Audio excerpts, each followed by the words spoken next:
Hello my dear students, I welcome you all in the module 2 of the lesson Matter, Solid, Liquid and Gas.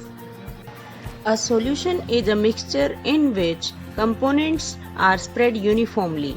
There are various types of solutions. Here we will discuss only liquid solutions.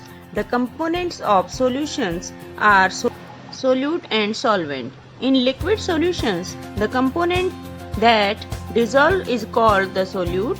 The liquid in which the solute dissolves is called the solvent. If we add a spoon of salt in water and stir, we get a salt water solution. In the salt water solution, salt is the solute and water is the solvent. There are many substances that can dissolve in water. That is why water is called the universal solvent. What will happen if we keep on adding salt to a salt water solution? The salt particles occupy the empty space between the water particles. When all the empty spaces between water particles have been filled up, the salt crystals stop dissolving in water.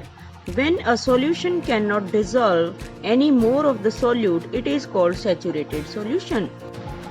We have till now studied liquid-solid solutions. Let us now study about liquid-liquid and liquid-gas solutions.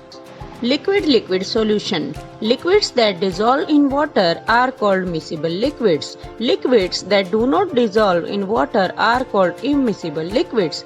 Immiscible liquids do not form a solution with water. Let us check this by an activity.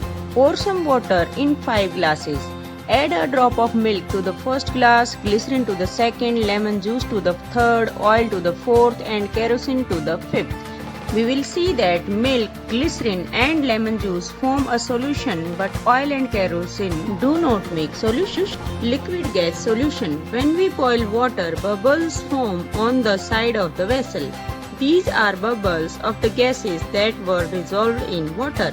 So water is an example of liquid gas solution. We see a lot of changes taking place around us in everyday life. Let us study some of these changes. In a physical change, the particles of substance remain the same and no new substance is formed. Most physical changes are temporary and reversible. Physical changes can cause with changes in motion, temperature and pressure. These are the examples of physical changes. Because these changes are only in the state of matter, are temporary and can be easily reversed. Chemical changes are permanent and irreversible. In a chemical change, the particles of a substance change and a new substance is formed.